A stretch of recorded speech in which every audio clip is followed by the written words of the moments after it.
No a questa proposta del PD perché è strumentale.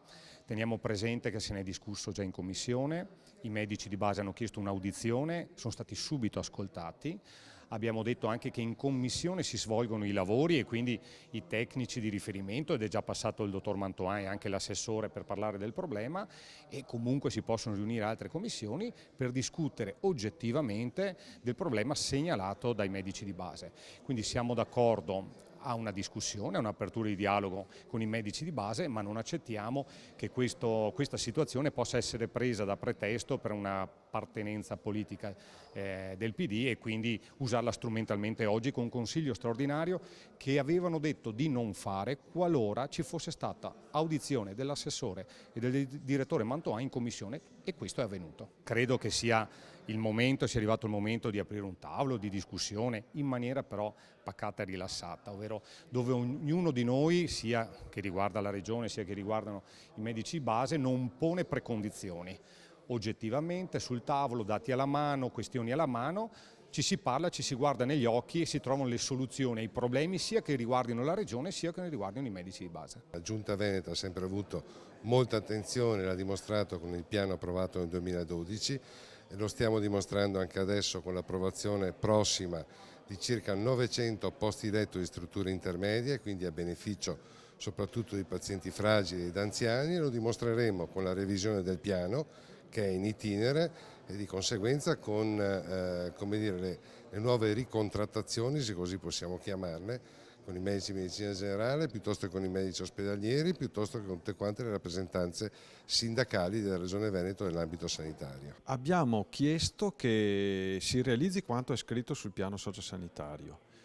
Questo piano dice che i medici devono mettersi in gruppo in modo da poter assicurare un'accessibilità dalle 8 del mattino alle 8 di sera al loro ambulatorio e prendere in carico la cronicità, cioè quelle malattie dell'età avanzata che non si curano in ospedale, dal diabete all'ipertensione. Ma se questo non succede, questi pazienti, i nostri cittadini rimangono con una risposta inadeguata.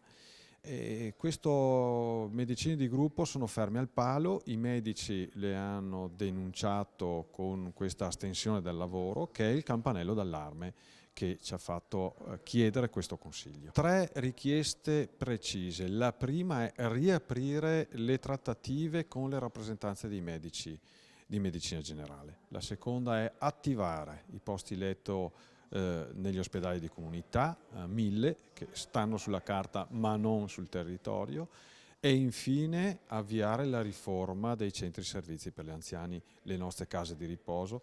Ci sono 30.000 anziani in queste strutture e la legge aspetta una riforma da almeno 15 anni.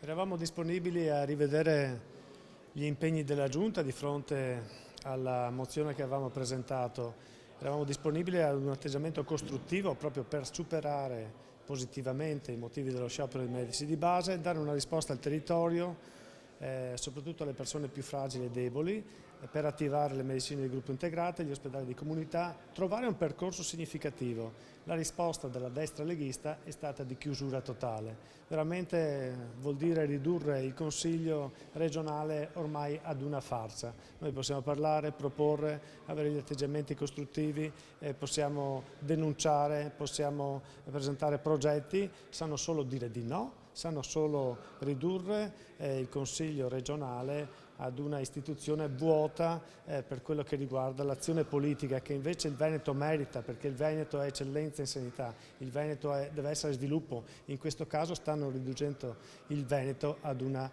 farsa e ad una macchia.